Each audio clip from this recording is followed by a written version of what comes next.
नमस्कार, जय माता दी। आज का टॉपिक है हमारा गुणनखंड, इसको इंग्लिश में फैक्टराइज कहते हैं और ये 8वीं 9वीं 10वीं तीनों कक्षा में आते हैं। तो आज सीखेंगे हम बहुत आसान ट्रिक से। देखिए, ये एक इन्होंने पॉलिनॉमियल मतलब बहुपद दे रखा है जिसको 8वीं क्लास में व्यंजक बोलते हैं। अब हमें क्या करना है, जो एक्स स्क्वायर के साथ मल्टीपल होता है, तो यहाँ पर एक्स स्क्वायर के साथ क्या मल्टीपल है, कुछ भी नहीं है, तो यहाँ पर 1 होता है। ठीक है। अब देखो, x के साथ मल्टीपल क्या है 6 और लास्ट में जो है कांस्टेंट टर्म 8 है। ठीक है। अब देखो, हमें क्या करना है, एक्स स्क्वायर के साथ जो मल्टीपल में 1 है इसको हम a की वैल्यू मान लेंगे और x के साथ जो मल्टीपल में है इसको हम b की वैल्यू मान लेंगे और जो लास्ट वाली टर्म है उसको हम c की वैल्यू मान लेंगे। ठीक है। ठीक है। एक्स स्क्वायर के साथ जो 1 है उसको हम a मान लेते हैं, x के साथ जो 6 है उसको हम b मान लेते हैं और लास्ट वाली को हम c मान लेते हैं। अब हमें क्या करना है, c को a से मल्टीप्लाई कर देंगे, तो c की वैल्यू क्या है 8 और a की वैल्यू क्या है 1। ठीक है।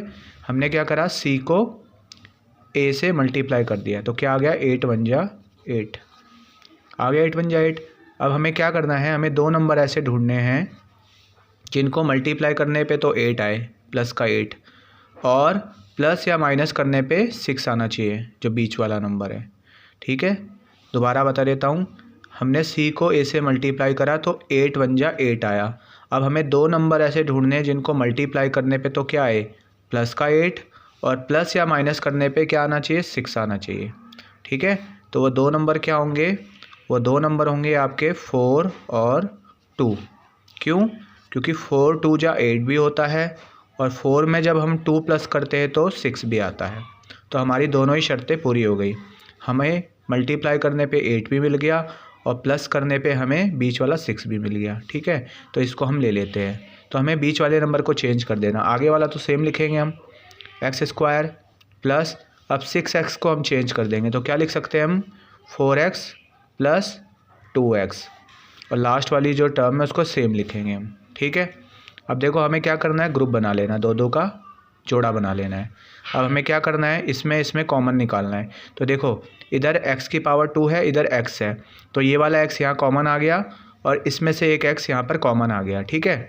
तो जब इसमें से एक x कॉमन आ गया तो यहाँ पर एक x बचेगा, उसको हम अंदर लिख लेते हैं, क्योंकि यहाँ पर 2x थे, एक तो कॉमन आ गया तो एक x बचा ना, उसको हमने अंदर लिख लिया।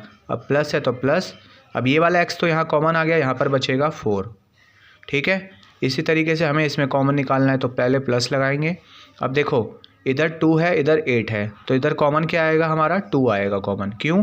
क्योंकि 2 अपने टेबल में आता है, 2 के टेबल में 8 भी आता है, तो 2 कॉमन ले लिया हमने। अब देखो क्या बचेगा, तो यहाँ पर x बचेगा और प्लस, अब 2 के टेबल में 8 कितने बारी में आता है, 4 जा पे आता है। ठीक है। तो देखो, यहाँ से 2 और 8 में से 2 कॉमन ले लिया, क्योंकि 2 अपने टेबल में भी आता है, 2 के टेबल में 8 भी आता है, तो 2 कॉमन आ गया। इधर बचेगा x प्लस, और 2 4 जा 8। तो कहने का मतलब है, ये जो दो ब्रैकेट है ये दोनों हमेशा सेम आएंगे। अगर ये दोनों ब्रैकेट सेम ना आए तो समझ लो आपका कुछ ना कुछ गड़बड़ हो गई है। ठीक है। अब देखो, दो ब्रैकेट है बिल्कुल सेम है, इनको एक बार लिख लेंगे हम, और जो बाहर वाला है नंबर इसको एक बार लिख लेंगे, तो ये हो जाएगा हमारा आंसर। ठीक है। तो मैं आशा करता हूँ आपको ये समझ आया होगा टॉपिक। जय माता दी।